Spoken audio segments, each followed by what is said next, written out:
This is the Week in Review, a recap of the top stories which made news last week. Here are the headlines.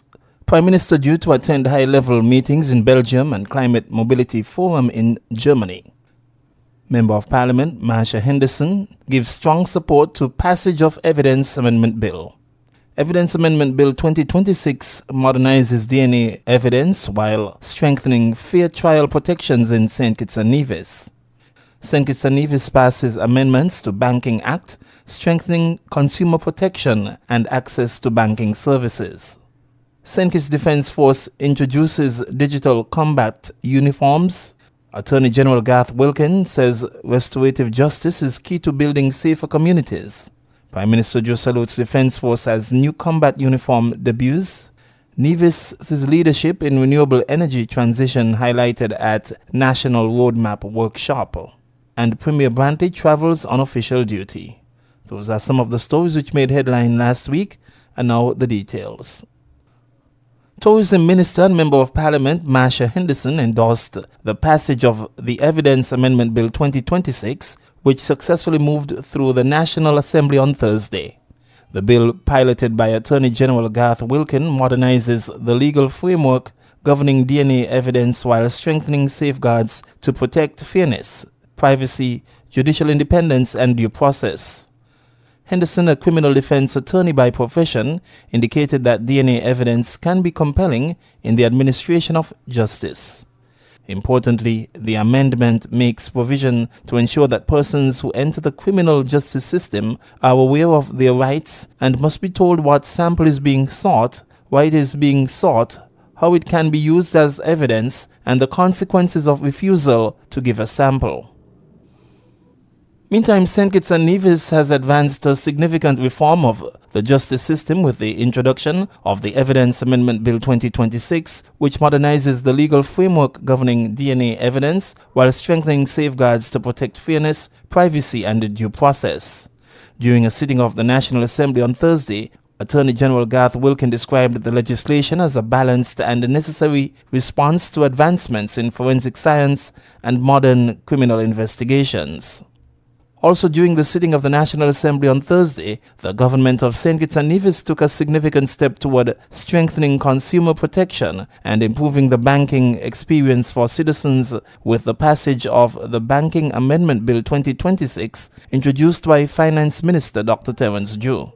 The amendments build on landmark reforms enacted in 2025 and are designed to ensure that banking services across the Eastern Caribbean Currency Union are more transparent, accessible, fair, and responsive to the needs of consumers.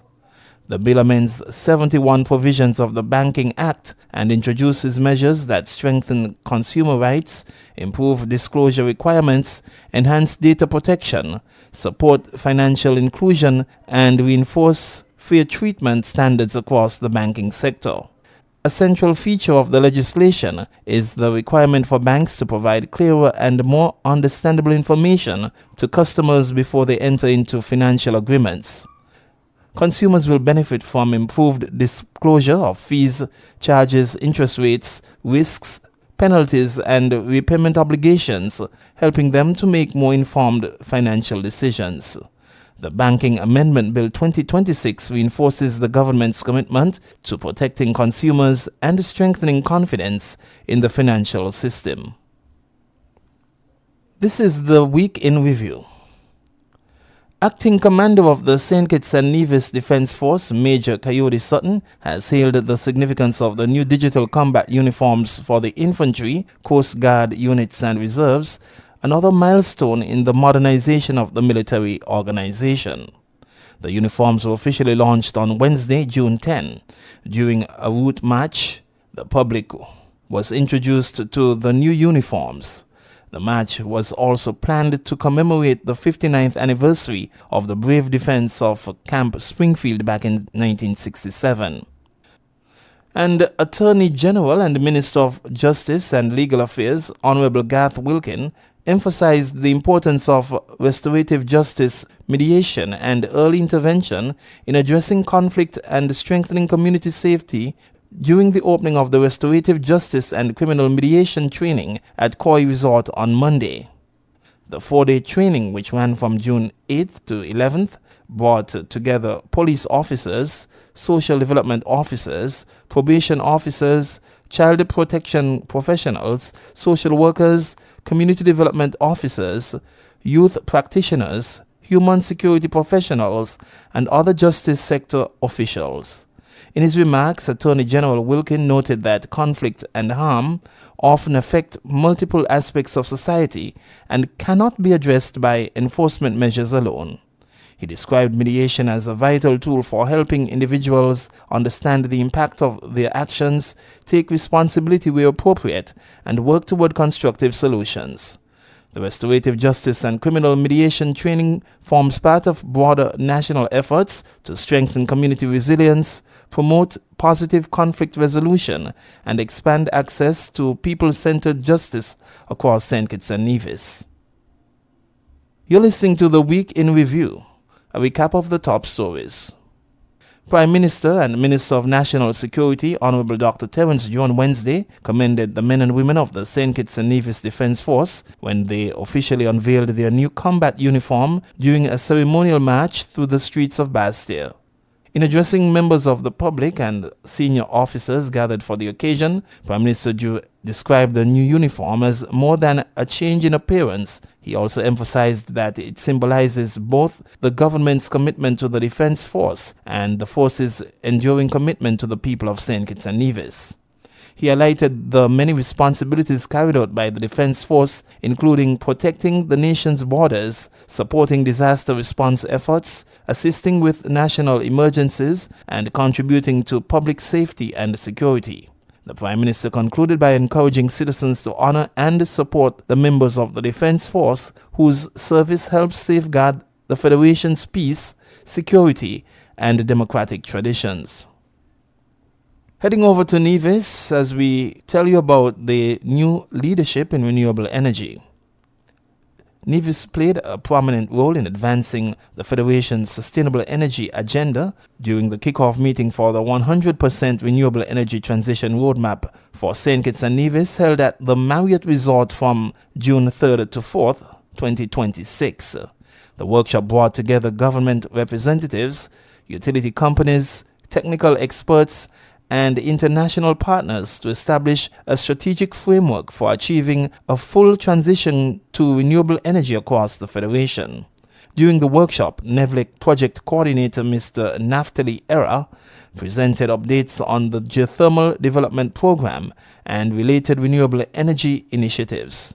His presentation showcased Nevis's ongoing efforts to harness its geothermal resources and demonstrated the island's pivotal role in the Federation's transition to clean energy. The workshop concluded with agreement on the next steps for developing the roadmap, including governance arrangements, stakeholder responsibilities, and the overall implementation process.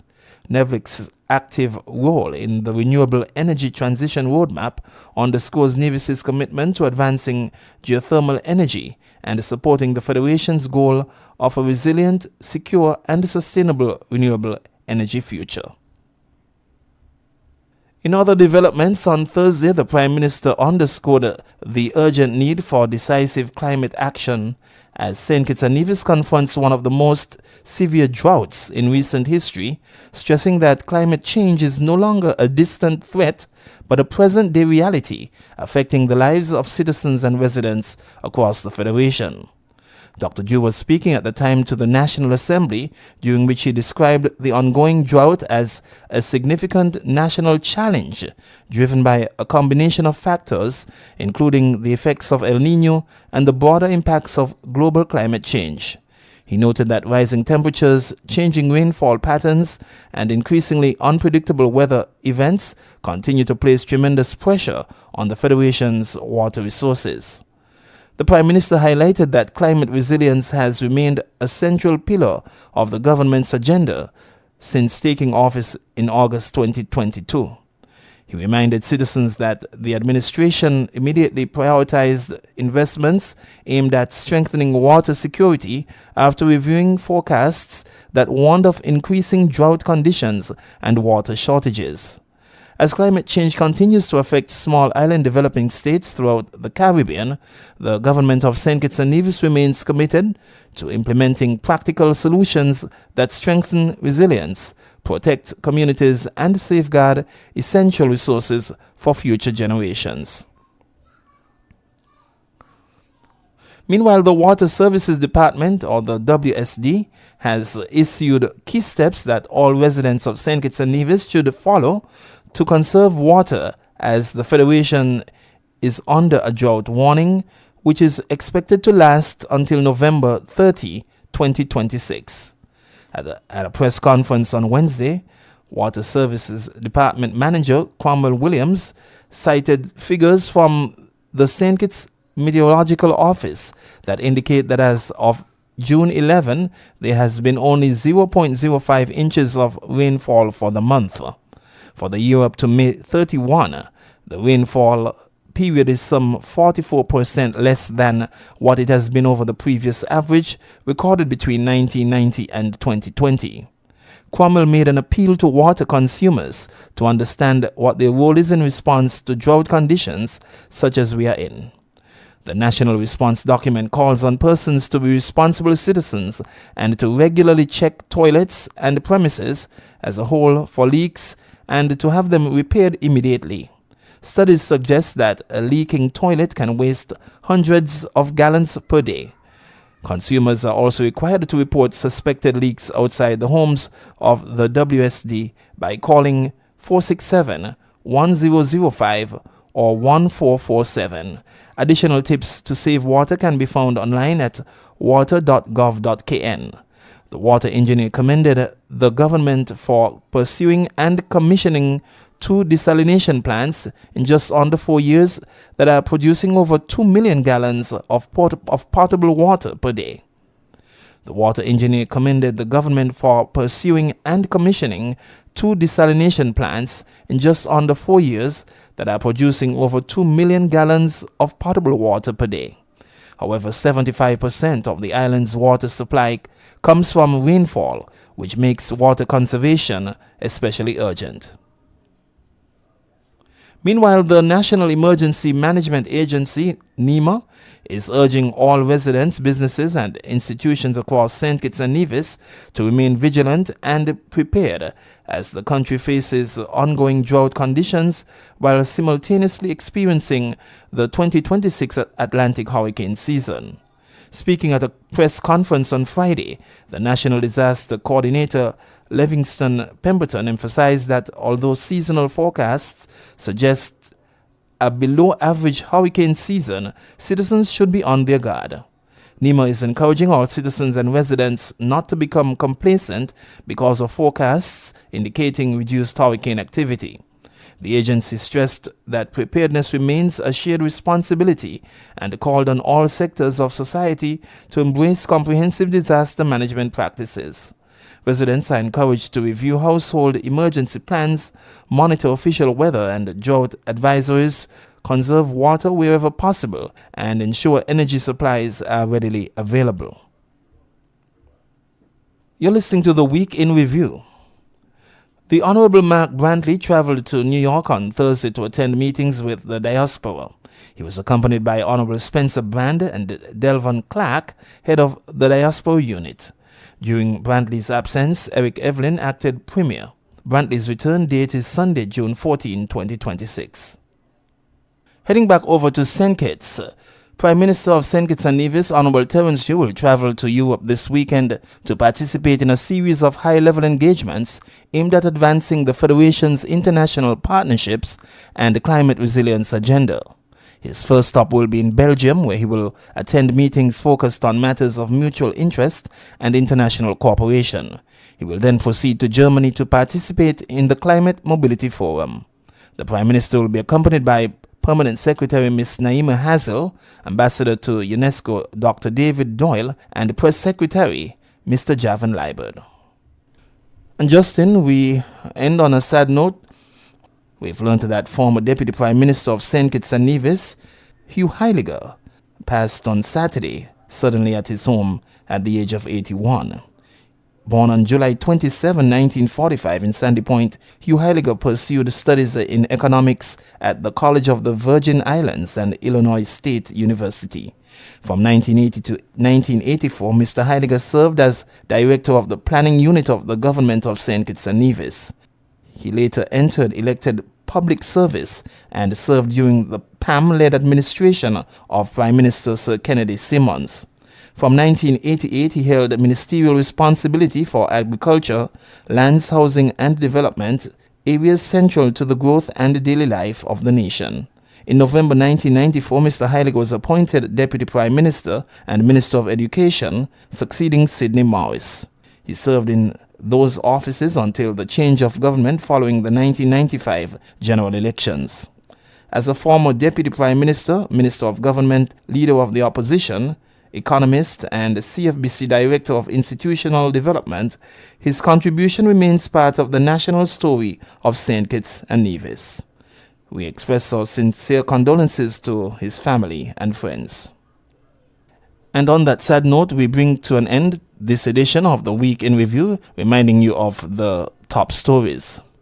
Prime Minister due to attend high-level meetings in Belgium and Climate Mobility Forum in Germany. Member of Parliament Marsha Henderson gives strong support to passage of Evidence Amendment Bill. Evidence Amendment Bill 2026 modernizes DNA evidence law while strengthening fair trial protections in St. Kitts and Nevis. St. Kitts and Nevis passes amendments to Banking Act. St. Kitts and Nevis Defence Force introduces digital combat uniforms. Attorney General Garth Wilkins says restorative justice is key to building safer communities. Prime Minister Due salutes Defence Force as new combat uniform debuts. Nevis leadership in renewable energy transition highlighted at National Roadmap Workshop. And former Deputy Prime Minister of St. Kitts and Nevis, Hugh Heiliger, suddenly passes. Those are some of the stories that made news last week. Thanking you very much for joining us. I'm Michael Berridge, wishing you a safe and a productive week ahead. And as always, remember to take care of yourself and each other.